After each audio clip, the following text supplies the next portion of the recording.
Level 1. The recruit. You are 18. Welcome to Shadow POV. You don't sign your life away to the state on a casual whim.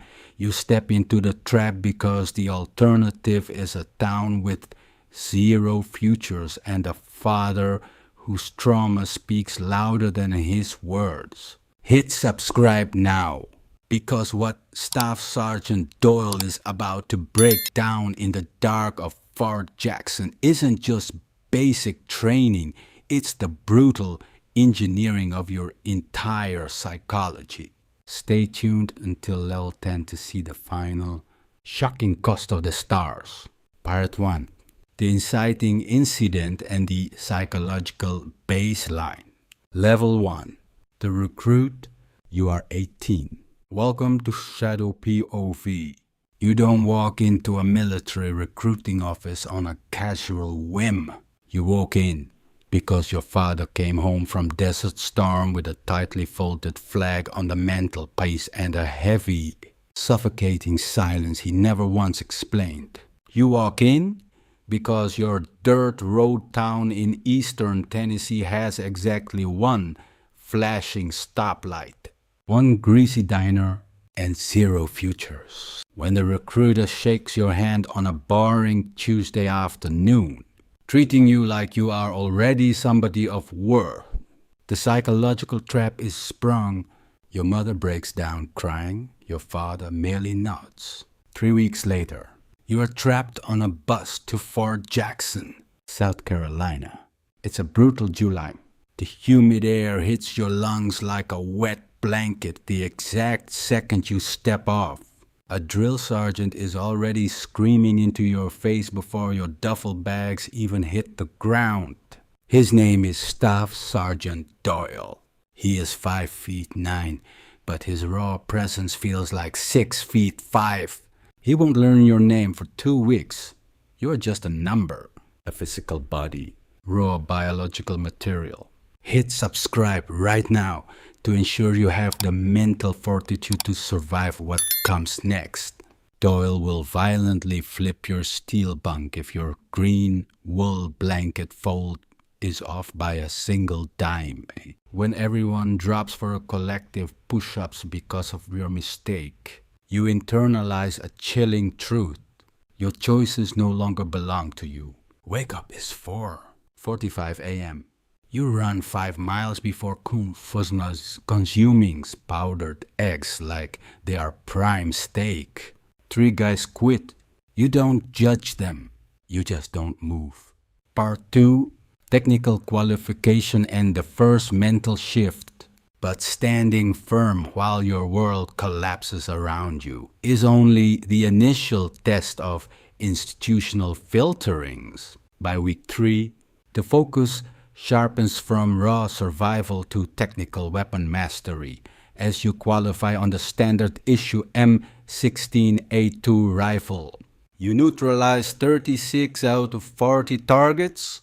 Doyle walks slowly past your designated lane, glances at the scorecard, and says absolutely nothing.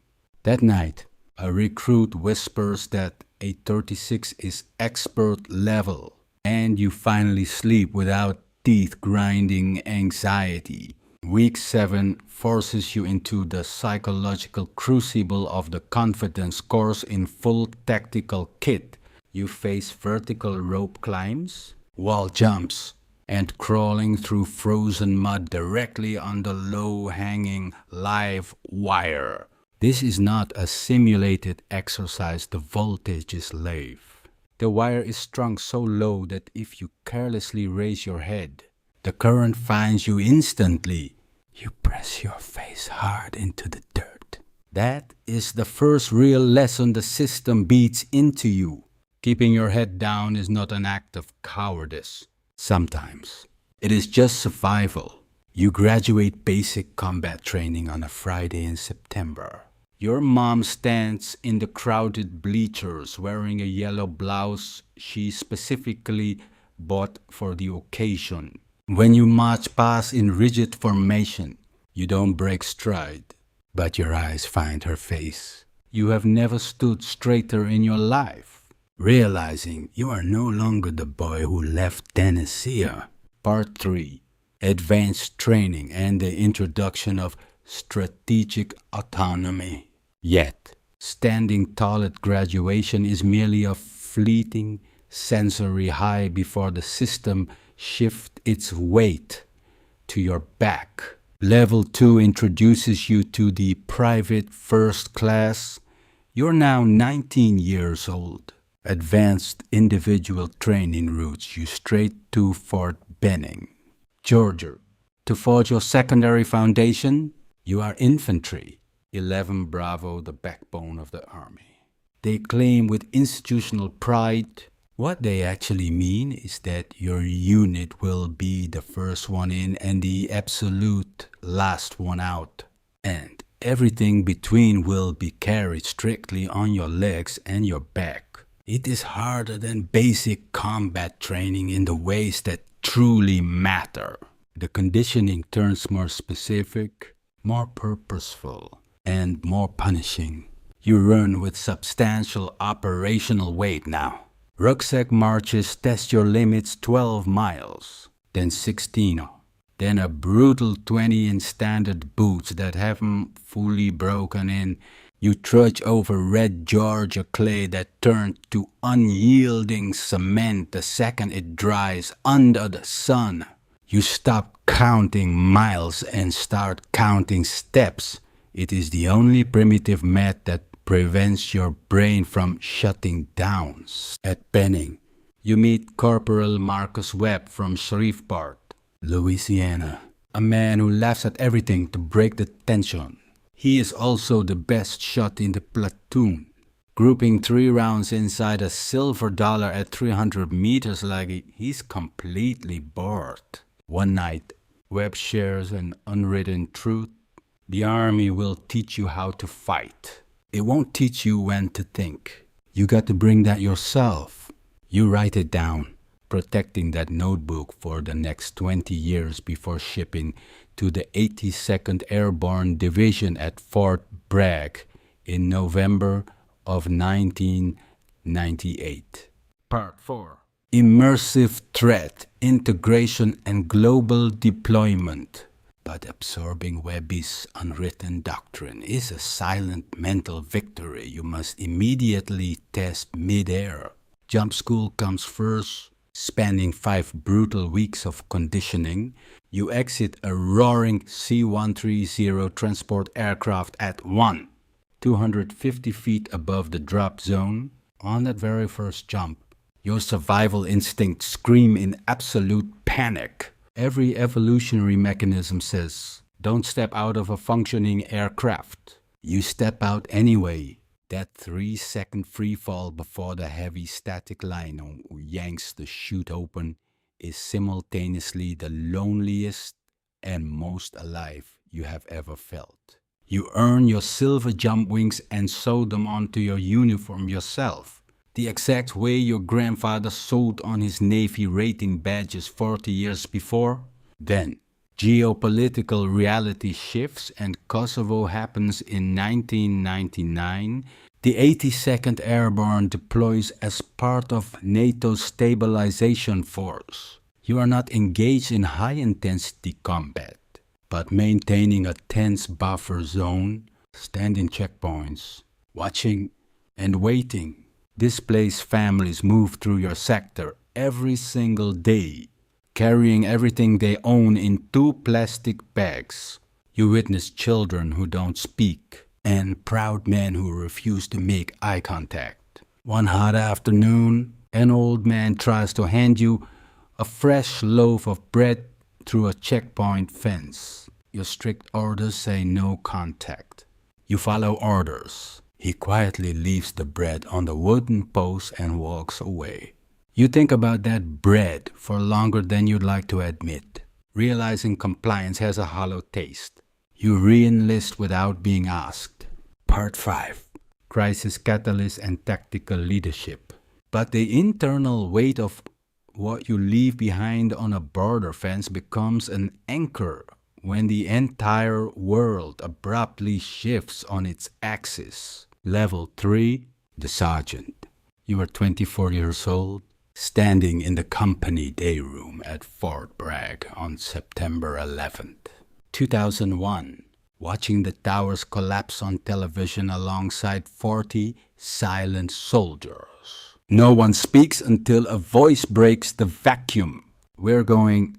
By 2002, you're in Kandahar province, Afghanistan, walking across a forward operating base that was a Soviet airstrip 20 years before. The jagged, indifferent brown mountains loom in the distance, mocking the fragile human footprints at their base. You lead a 9-man fire team now. Sergeant is a title earned because people followed you before anyone ordered them to. Your interpreter, Darwood, is 22, unarmed, and walks ahead of your stack as if the earth isn't a lethal maze. All to put his sister through school. You trust his silence more than official rank insignia. At 0430, clearing a compound near a dry riverbed, the third door yields an arm's threat, swinging a rifle toward your point man. You make a life-altering decision in less than 1 second. The bureaucratic debrief is sterile. Threat neutralized, rules of engagement justified. But paperwork cannot wash away the lingering smell of cordite or the cold reality of a signed report. Back in your bunk, you stare at the ceiling until reveille. Webb writes from Bragg, asking how you are. You reply, I'm good. You complete 2 rotations by 2004, carrying an unspoken quietness home. Part 6. Institutional progression and commencing executive pressure. Returning home with a heavy, unspoken quietness in your chest changes the very trajectory of how you view institutional survival. Your company commander, Captain Elise Hargrove, pulls you aside before your mandatory leave begins and firmly suggests you put in for officer candidate school. You think about it for 4 agonizing days, processing the shift from executing orders to bearing them. Then you apply level 4, the lieutenant. You are 26. Officer candidate school at Fort Benning is 12 weeks of meticulously organized, this crushing psychological pressure. They do not try to break you here. Your tech deployment file already proves you are unbreakable. Instead, the system is testing how you lead when your body is completely exhausted, when incoming intelligence is dangerously incomplete, and when 2 terrible options are the only things left on the table. You graduate in the top 15% of your class. Your mother pins the gold bar on your shoulder, her hands shaking slightly with a mixture of pride and terror. You let them. You are immediately assigned to the historic 1st Infantry Division at Fort Riley, Kansas, the big red one. By 2006, you find yourself deployed directly into Anbar province, west of Baghdad, facing an entirely non-linear battle space. Ramadi is the most violently contested city in Iraq at this exact moment in history. The insurgency is not an abstract tactical concept here. It is woven into the walls, buried in the roots, and carved into the faces of local men who haven't decided which side will survive the night. You command a platoon of 32 soldiers with an average age of 21. You're only 26, and the system has just made you entirely responsible for bringing all 32 of them home alive. Part 7. Asymmetric warfare and the friction of reality. But bearing the silent weight of 32 young lives forces you to understand that absolute control is nothing more than a dangerous institutional illusion. One bright morning in April, your convoy strikes a hidden pressure plate IED en route mobile. Just 2 kilometers outside Ramadi, the heavily armored MRAP vehicle absorbs the worst of the concussive blast. But your turret gunner, Specialist Danny Okafor from Columbus, Ohio, takes sharp shrapnel across his left arm and shoulder. He is fully conscious, screaming at the top of his lungs a visceral, agonizing sound that tells your panicked brain his airway is clear. You coordinate the medical evacuation with clinical precision, getting a medevac chopper on the ground in exactly 18 minutes. Okafor survives, but he loses partial use of 2 fingers, returning home scarred but alive at his formal discharge ceremony 2 years later. He names his firstborn son Daniel Marcus, choosing the middle name to honor Webb, whom you once mentioned on a long night patrol. Years later, you visit Okafor stateside, sitting in his quiet kitchen in Columbus while his wife brews coffee and his daughter sleeps nearby. He shows you his stiff hand, laughs, and says, "Still got the other 8. By the end of your Iraq rotation, you discover what the field manuals omit. Planning is essential, but plans are entirely temporary. Leadership exists solely in the unpredictable gap between the two. Your commander evaluates you, demonstrates uncommon composure under fire, ready for increased responsibility, prompting your promotion to Captain. Part 8.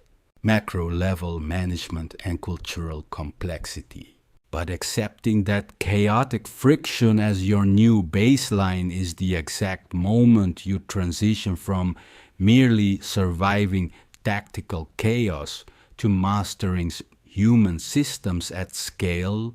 Level 5. The Captain. You are 30, commanding Alpha Company, 2nd Battalion. 16th Infantry Regiment, 140 distinct souls whose housing, pay, families, and structural careers now rest entirely on your shoulders? You quickly realize the army is not just a kinetic weapon, it is a delicate community that requires far more than mere tactical maneuvers. In 2010, you deploy back to Afghanistan, finding yourself buried in the vertical, suffocating terrain of Kunar province. Mountains funnel sound and valleys swallow mapping data.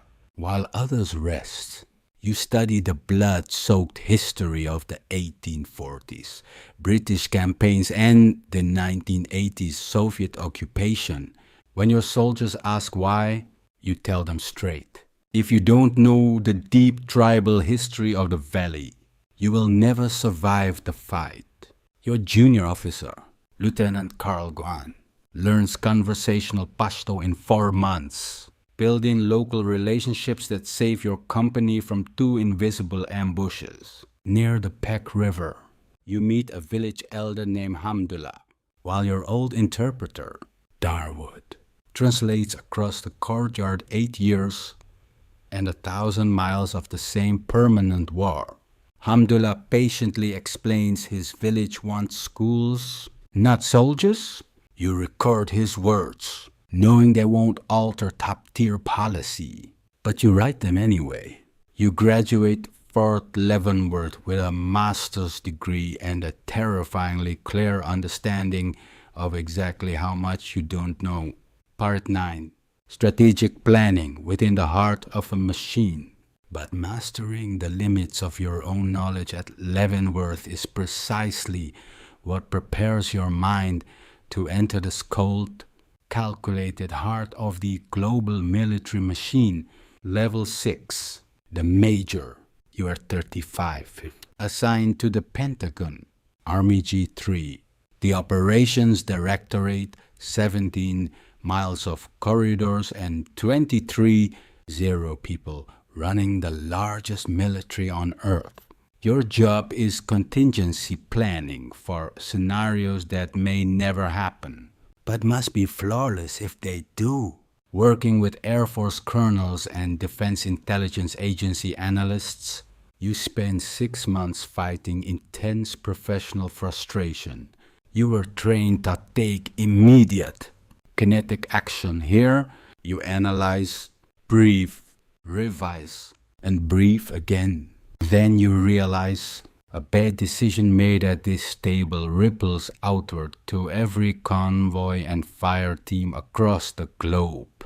You drop the frustration and start being precise, studying foreign force structures and island chain logistics. A brigadier general tells you, half the people here are smart. Very few are clear. You're both. Don't waste it. You don't earn in a promotion to lieutenant colonel at 38, level 7. You command an 800-soldier battalion at Fort Campbell, deploying to Romania in 2019 near the Ukrainian border, standing on a ridge outside Constanta. Your sergeant major asks if the enemy will actually come. You reply, doesn't matter. We act like they will. In 2022, the invasion begins stateside. You brief congressional staffers with clinical, unadorned language. They trust your judgment because your thick record is clean, consistent, and completely aligned with the strategic weight of the nation. Part 10. The apex of authority and the human conclusion. But navigating the strategic weight of a nation's borders is merely the final training ground before the system hands you the keys to the entire machine. Level 8. The colonel, you are 43, commanding a brigade of 5,000 soldiers where your signature moves hundreds of millions in hardware. Your young driver, Specialist Torres, watches silently in the rear-view mirror as you pass down the unwritten rules of command. Deploying to the Indo-Pacific in 2024, the threat scales from muddy trenches to massive oceanic geometry. When a brutal joint exercise breakdown causes a simulated fratricide, you refuse to deflect. You accept full blame in front of allies, earning a handshake from Colonel Kim Ji-won that echoes Webb's advice from 1998. Level 9. The Brigadier General. At 49, your 71-year-old mother sits up front, wearing yellow as you receive your first star. You think of Fort Jackson, Doyle's voice, Darwood walking unarmed, Okafor's kitchen, and that lonely loaf of bread in Kosovo, assigned as Deputy Commanding General in Hawaii under a 2-star Marcus Webb. He gives you your ultimate paradigm. Learn to be patient in a way that actually costs you something. Level 10. The Major General. At 53, you command FORSCOM, responsible for 750,000 active and reserve forces. Your internal clock is rewired forever. You still run at 500 and drink black coffee exactly like Doyle did, testifying before the Senate. You look them in the eye and say, an army starts with a young person who decides something bigger than themselves is worth showing up for. Our job is to be worthy of them. You look at Webb's quote on your wall plaque. The bus to Fort Jackson left 35 years ago, but you never stopped riding it. The DNA of the Professor POV channel revolves around hyper-realistic life simulation through a compelling second-person narrative. By shifting from standard 3D visual storytelling to rich, hyper-detailed verbal imagery, the platform effectively forces the audience into an immersive first-person psychological framework. The distinct level 1 to level max formatting structure mirrors a classic role-playing game mechanics, systematically unlocking a reward pathway that ensures exceptionally high audience retention rates, focusing heavily on dark, high-stakes domains such as clandestine operations, deep systemic corruption, and organized underworld networks. The content directly satisfies a core demographic demand for analytical depth, vicarious danger, and systemic understanding. The underlying prose utilizes a distinct grit, professional fatigue, and accurate technical tradecraft terminology to construct absolute operational credibility. However, the defining artistic mastery of this content format lies in its humanistic pivot. Rather than merely glorifying asymmetric power or kinetic actions, every single evolutionary arc intentionally concludes by exposing the heavy, isolating, and often devastating human toll of those institutional choices. The profound lesson embedded here is that external validation, grand strategic positioning, and systematic elevation are inherently hollow without a foundational human anchor. True authority and alignment are never dictated by institutional rank or titles. They are forged through consistency, absolute accountability, and quiet reliability when the stakes are at their highest in your daily life. Apply this by focusing less on superficial status and more on internalizing a deep, unyielding commitment to your personal principles, remaining fully present for those who depend on your choices. Which specific level or phase of this military life cycle resonated with you the most, and why? Please share your analytical perspective in the comments below, and hit that subscribe button right now to help support our team in delivering more deep dive psychological breakdowns